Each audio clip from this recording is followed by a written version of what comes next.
प्रिय बच्चों, सुप्रभातम। आज कक्षा 10 हिंदी विषय हिंदी प्रकरण सूरदास का पद के बारे में अध्यापन किया जाएगा और जो आपको समस्या होगी उसे आप से कमेंट देते रहिएगा, जिससे से आपको और अच्छी अध्ययन में सुविधा होगी। चरण कमल बंधु हरिदाई, जाकी कृपा पंगु गिरी लागे अंधे को सबको दर्शाई, बहिरो सुने गूंगे पुण्य बोले रंग चले सिर छत धराई, सूरदास स्वामी करुणा मैं बार बार बंधु ती पाई। प्रस्तुत पद्यांश हमारी पाठ्यपुस्तक हिंदी के काव्यखंड से पद नामक शीर्षक से लिया गया है। इसके रचयिता सगुण भक्ति शाखा के संत शिरोमणि कवि सूरदास जी हैं। संत शिरोमणि सूरदास जी हैं। इसका व्याख्या है, चरण कमल बंधु हरिदाई। सूरदास जी कहते हैं, मैं ईश्वर के कमल रूपी चरणों की वंदना करता हूँ। जाकी कृपा पंगु गिरी लागे, जिसकी कृपा से लंगड़ा व्यक्ति पर्वत पार कर सकता है और अंधे को सब कुछ दर्शाई, अंधे व्यक्ति को सब कुछ दिखाई देने लगता है। बहिरो सुने पुण्य गूंगे पुण्य बोले रंग चले सिर छत धराई, जिसकी कृपा से बहरा व्यक्ति को सुनाई देने लगता है और गूंगा व्यक्ति पुनः बोलने लगता है और भिखारी व्यक्ति ईश्वर की कृपा से राजा बन जाता है और साम्राज्य बन जाता है। सूरदास स्वामी करुणा में बार बार बंधु ती पाई।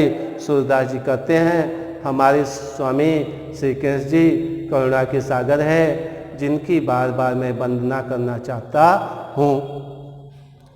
फिर एक बार बच्चों देख लीजिए, चरण कमल बंधु हरिदाई। चरण कमल में रूपक अलंकार है। सूरदास जी कहते हैं, मैं ईश्वर के कमल रूपी चरणों की वंदना करता हूँ।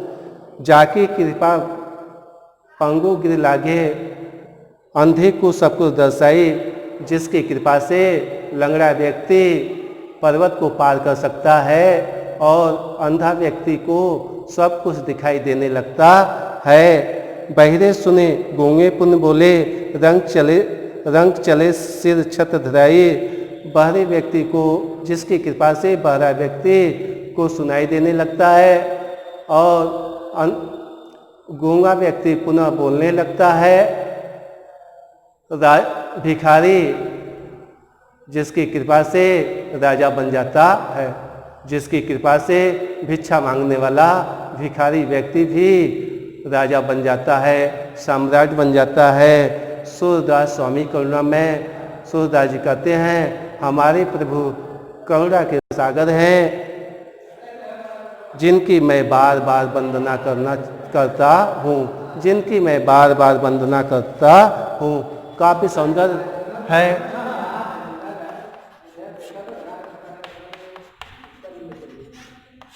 भाषा ब्रज, छंद, पद, गुण, माधुर्य, शब्द शक्ति,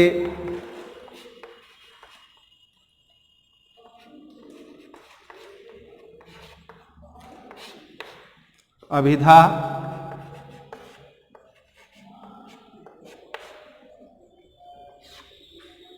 रस,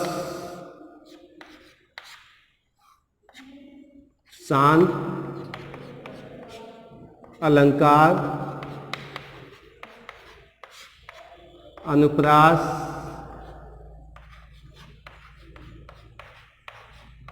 रूपक,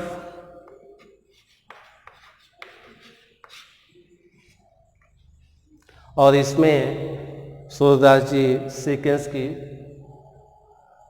करुणामय भक्ति का वर्णन किए हैं। अगला पद देखिए, दूसरा। अभिगत गति कछु न कहत आवे, जो गूंगे मीठे फल को रस अंतर्गति भावे, परम स्वाद सभैसु निरंतर, अमित तो सुपजावे, मन बानी को अगम अगोचर, सो जाने जो पावे, रूप रेख गुण जाति जुगति, बिन निरालंब किद्धावे, सब विधि अगम विचारह ताते, सुर सगुण पद गावे। इसमें सूरदास जी निराकार ईश्वर का खंडन करते हुए सगुण श्री कृष्ण की भक्ति के बारे में वर्णन करते हैं। कहते हैं अभिगत गति कछु न कहतावे। सूरदास जी कहते हैं निराकार ईश्वर के विषय में कुछ नहीं कहा जा सकता है। जो गूंगे मीठे फल को रस अंतर्गत ही भावे, जैसे गूंगा व्यक्ति आम का मीठा फल खाता है, उसके रस के स्वाद का आनंद अंदर ही अंदर महसूस करता है। परम स्वाद सभी सुनिरंतर, अमित तो सुपजावे, परम स्वाद सुनिरंतर, और उस परमानंद ईश्वर को जो जानता है वही अनुभव कर सकता है। अमित तो सुपजावे, वही संतुष्ट हो सकता है। जो नहीं जानता है उसे किसी प्रकार का संतोष नहीं उत्पन्न हो सकता है। मन बानी, वह ईश्वर मन से, वाणी से, अगम शास्त्रों से, वेद आदि से, अगोचर इंद्रियों से, सो जाने जो पावे, जो जानता है वही पा सकता है, दूसरा नहीं। रूप उनकी कोई रूप नहीं है, रेख उनकी कोई आकृति नहीं है, गुण उनमें कोई गुण नहीं है। सत रज तम 3 गुण होते हैं। सत रज तम, ये 3 गुण है, उनमें तीनों गुण से वह परे हैं, कोई गुण नहीं है। जाति उनकी कोई जाति नहीं है। जुगति बिन निरालम किद्धावे, और बिना आधार का उनको प्राप्त करने के लिए कहाँ तक दौड़ता रहूं। सब विधि अगम विचारे, सब विधि सभी प्रकार से अगम विचार हैं, वह सभी प्रकार से अप्राप्त हैं, उनको प्राप्त नहीं किया जा सकता है। सुर सगुण पद गावे, सूरदास जी कहते हैं मैं सगुण के पद का गान करता हूँ। अभिगत गति कछु न कहता है। सूरदास जी कहते हैं निराकार ईश्वर के बारे में कुछ नहीं कहा जा सकता। जो गूंगे मीठे फल को रस अंतर्गति भावे, जैसे गूंगा व्यक्ति है वह आम के फल का रस अंदर ही अंदर अनुभव महसूस कर सकता है। परम स्वाद सभी सुनिरंतर, अमित तो सुपजावे। उसी प्रकार जो योगी हैं वह ईश्वर के अनुभव और उसके आनंद का जो जानता है वही पा सकता है, दूसरा नहीं पा सकता है। मन बानी को अगम अगोचर, सो जाने जो पावे, वह मन से वाणी से, अगम शास्त्रों से, वेद पुराण आदि, अगोचर इंद्रियां, नाक कान त्वचा आदि ये इंद्रियों से, सो जाने जो पावे, जो जानता है वही प्राप्त कर सकता है, नहीं तो कोई प्राप्त नहीं कर सकता। रूप उनकी कोई रूप नहीं है, रेख उनकी कोई आकृति नहीं है, गुण उनमें कोई गुण नहीं है। जैसे सत रज तम ये तीनों गुण से वह परे हैं। जाति उनकी कोई जाति नहीं है। बिनु निरालंब किद्धावे, बिना आधार के निर्गुण ईश्वर के बारे में कहाँ तक दौड़ता रहूं, अर्थात प्राप्त करना असंभव है। सब विधि अगम विचारें। सूरदास जी कहते हैं सभी प्रकार से वह अगम है और प्राप्त हैं। विचार करके मैं श्री कृष्ण के सगुण पद का गुणगान करता हूँ। इसका काव्य सौंदर्य है, भाषा ब्रज छंद पद गुण माधुर्य सब शक्ति अभिधा व लक्षणा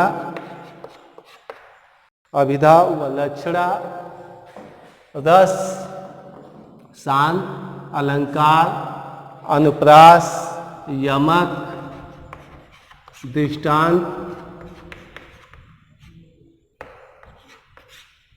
आदि है।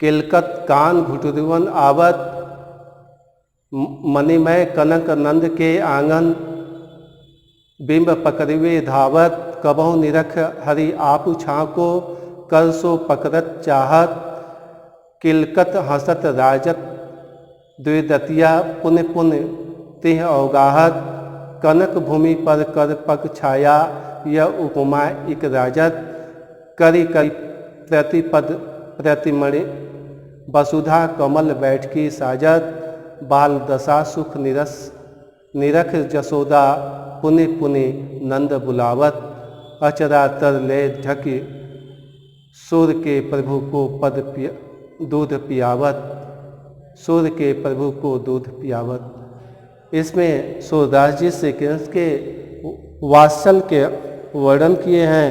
किलकत कान घुटुरन आवत, प्रभु श्री कृष्ण किलकारी मारते हुए घुटनों के बल आ रहे हैं। मणिमय नंद के आंगन बिंब पकड़वत धावत, और वह नंद बाबा का आंगन मणि और मोतियों से जड़ा हुआ है। मणि और मोतियों से जड़ा हुआ है।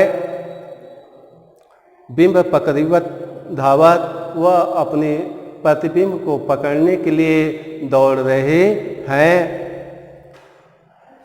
कबहु निरख हरि आप छाया, कभी वो अपनी परछाई को देखते हैं। कर सो पकड़ चाहत, वो उसे पकड़ना चाहते हैं। कभी अपनी परछाई को देख करके वह अपने हाथों से पकड़ना चाहते हैं। कनक भूमि पर कर पग छाया यह उपमाइक राजत, किलकत हंसत राजत द्विदतिया पुण्य पुण्य ते अवगाहत। वह जब किलकारी मार करके हंसते हैं तो उनके दो दांत अत्यंत सुशोभित होते हैं। जब वह किलकारी मार करके हंसते हैं तो अत्यंत सुशोभित होते हैं। पुण्य पुण्य ते अवगाहत, बार बार वह ऐसा करते हैं। कनक भूमि कर पग छाया यह उपमाइक राजत, कनक भूमि स्वर्ण रूपी भूमि पर कर पग छाया, अपने हाथ और पैरों की परछाई, यह उपमा एक राजत, यह उपमा इस प्रकार सुशोभित होती है। इस प्रकार सुशोभित होती है। करी करी प्रतिपद प्रतिमणि, मानो वसुधा माने पृथ्वी, मानो पृथ्वी श्री कृष्ण के प्रत्येक चरणों को रखने के लिए मणि सजा दी है। कमल बैठ की साजत, और वो मानो वह कमल के पुष्प के रूप में वह बिछाई हुई है, जो अत्यंत सुशोभित हो रहा है।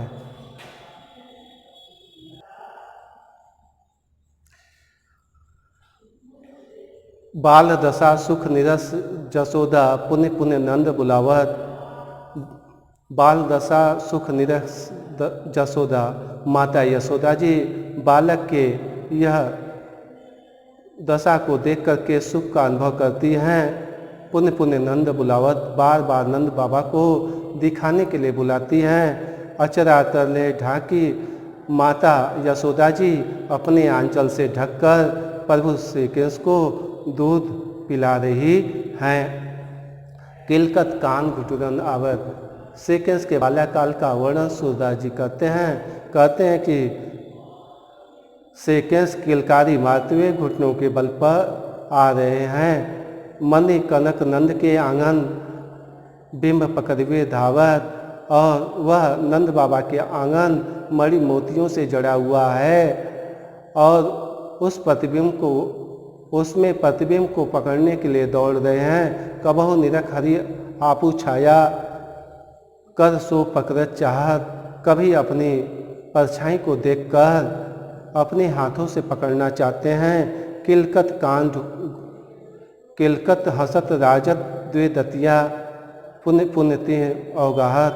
वह किलकारी मारते हैं तो उनके 2 दांत अत्यंत सुशोभित होते हैं।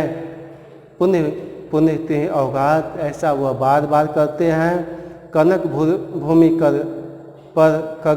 कर पक छाया यह उपमाइक राजत।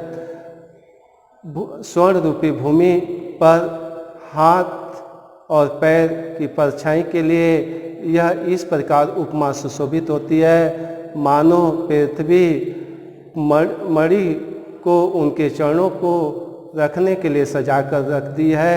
कमल बैठ की साजत, ऐसा प्रतीत होता है जैसे कमल की पुष्प उनके चरणों को रखने के लिए सजा दी है, ऐसा सुशोभित हो रहा है।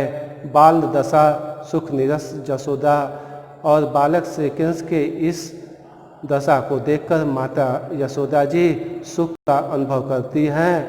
पुण्य पुण्य नंद बुलावत, बार बार वह नंद बाबा को देखने के लिए बुला रही है।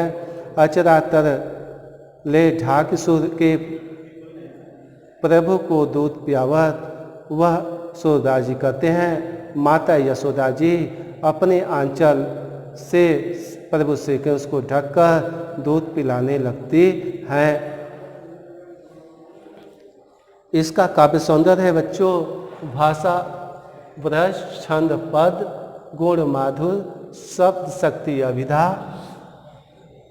रस वात्सल्य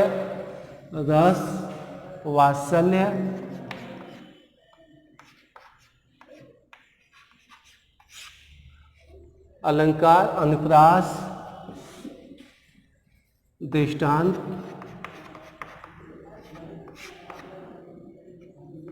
उत्प्रेक्षा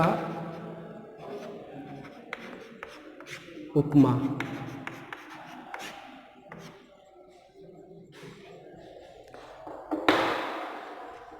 आज इस क्लास में बच्चों इतना है, और इसे पढ़कर सुनकर आप नोट्स बना लेना, और जो समस्या होगी उस समस्या के लिए आप संपर्क कर सकते हैं। धन्यवाद।